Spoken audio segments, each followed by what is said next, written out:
my name is Justine. And my name is Jean-Luc. Today's top news story involves a fight this afternoon between two teenagers at Westside Secondary. What is particularly concerning is that this fight was not only staged but posted on YouTube. For more on this story, Titan News reporters Shayla and Manel have more on tonight's lead story. A fight that broke out at Westside Secondary School caught the eye of the public when it was posted on YouTube. Viewers say that it was an intense fight. On Tuesday, March 27th, two boys, Colton Seal and Daniel Indelicato from Westside Secondary, got into a fight on school grounds. The fight would not have been such a big deal if it was not posted for the whole world to see. This is Shayla Alyssa reporting for News of the Titans. The fight was over Daniel's girlfriend cheating on him with Colton. Other students instigated and encouraged the fight. The same night that the fight happened, a student who witnessed the fight posted a video of the fight on YouTube, which caught the eye of the public and created more attention for the fight than was needed. Both students have been suspended until further notice. Reporting for News of the Titans, this is Manel. Now we bring you live the young man who taped and posted the video along with the reporter, Manel Thompson. I'm here with the student who videotaped and posted the fight. What made you want to videotape and post the fight? Well, it was a pretty exciting moment, so I just wanted everyone, at other schools, just to see what happens here at Westside and the kind of stuff that we do. If you could say one thing to the viewers, what would you say? Maybe videotaping a fight's not the best idea, considering all the trouble we get in for doing it, but if you do, don't post your real information on the YouTube account. Thanks for joining us tonight. This is Manel Thompson reporting live inside Westside Secondary School for News of the Titans. In other news, Brock Middle School and K. Bingham Elementary School were vandalized last night. Titan reporters Joanna, Joe, and Brendan will give us more details about this story. Numerous vandalism has occurred involving teens in the Brock area of North Shore Kamloops. 3 teenagers, 2 17 and the third only 15, have caused lots of damage to Brock Secondary School and K. Bingham Elementary, leaving a total count of 51 windows smashed. The 3 teenagers used anything they could to vandalize the 2 schools. With alarms going off, the involved students ran away laughing. They all realized that what they had done was serious, which caused them to turn themselves in with one of the boys' parents accompanying them. All of them will be going to court for the very first time in their lives. That is our news report from Brock Middle School. In more local news, there's been another dog attack in Kamloops. Near Cherry yesterday, 2 pit bulls escaped and attacked a young man. The injured man was sent to hospital where he is currently remaining in stable condition. Our news reporter Caleb has more on this news story. A 19-year-old man was attacked by 2 pit bulls near TRU Sunday evening. Police were informed of the incident just before 6 p.m. They tracked down the 24-year-old man with the 2 dogs.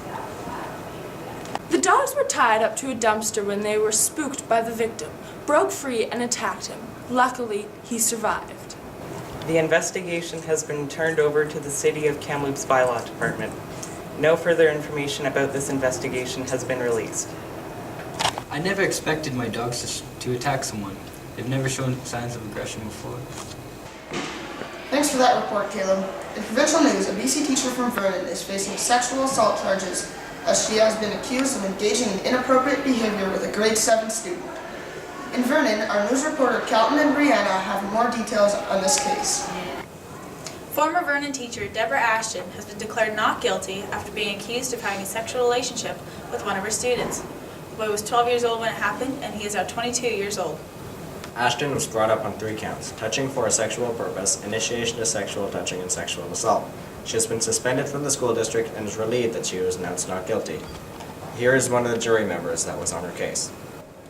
According to Judge Beams, all of the evidence supports that Ashton and the 12-year-old boy had a relationship that went far beyond teacher and student grounds, but the boy cannot recall many certain details of the event, so Ashton was let off as not guilty. In other news, Lisa Harrison, a woman who was blinded in a terrible accident 2 years ago, is now ready to share her story. For more on this situation, let's go to the following report.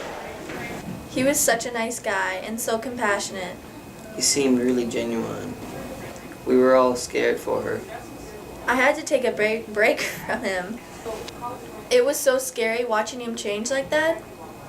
When we all heard the news, we were shocked what had happened. But I know with the help from my family and friends, I can learn to forget about it and move on. Lisa Harrison, a local woman, started dating Drew Travis Rhodes when he started pursuing her after he broke up with his ex-girlfriend. After dating for a while, Harrison started seeing violent signs with Rhodes in the fights they had, so she decided to call it quits. Rhodes then started stalking her, which eventually led to a restraining order. Later, Rhodes told Harrison he needed to give her back some things. She decided to go, but when they got to his place, the horrors began. He proceeded to blind her, stab her in the throat 3 times, and then he went and jumped off the Peterson Creek Bridge. Lisa is still haunted by the horrific visions 2 years later.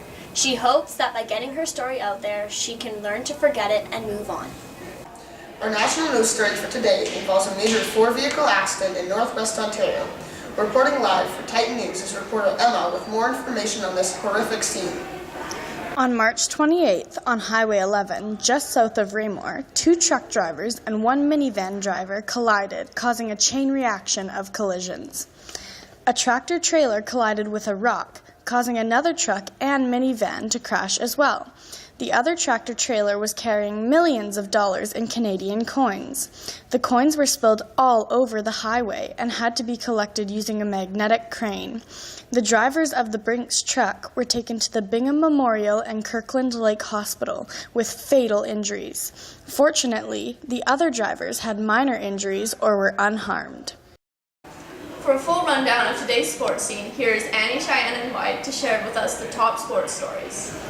The Sabres will host the Leafs tonight, hoping for a win to clinch 8th place or a playoff spot in the Eastern Conference. We now go live to Wyatt Henry with the Sabres captain. Do you feel confident going into this game? We're just going to try our best, and we're pretty confident. We've been doing good these past few months, and hopefully continue to do good. What is the one thing you think the team needs to come out successful in this game? I think we need to work on our passing and just make everything crisp and clean, and that way there'll be no mistakes. Knowing Toronto will come out as hard as they can, what are you going to match their intensity level with? We're just going to come out physical and throw the body around and shut whatever they come out with down. Do you feel confident going into this game? We feel pretty confident. We're just going to do our best. It's a tough team, but we'll try our hardest. What is the one thing you think the team needs to come out successful in this game? We just definitely need to throw the body around, don't back down to anything, and try and intimidate. Knowing Toronto will come out as hard as they can, what are you going to match their intensity level with? We're going to try and use our speed and drive wide every time, and try not just to get caught with any blue line turnovers or anything like that. This has been Wyatt Henry for Titan Sports. Hello, this is Annie Barker reporting for SKSS Sports.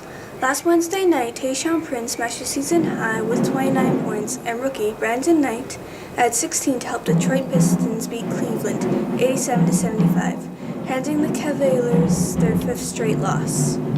Prince made 4 3-pointers and 8 rebounds for the Pistons, who closed an 11-4 run after the Cavaliers got within 5. Rookie Kyrie Irving had 20 points with 9 rebounds and 6 assists for Cleveland, while Irving's jumper made it 76-71 with 4 minutes and 8 seconds left.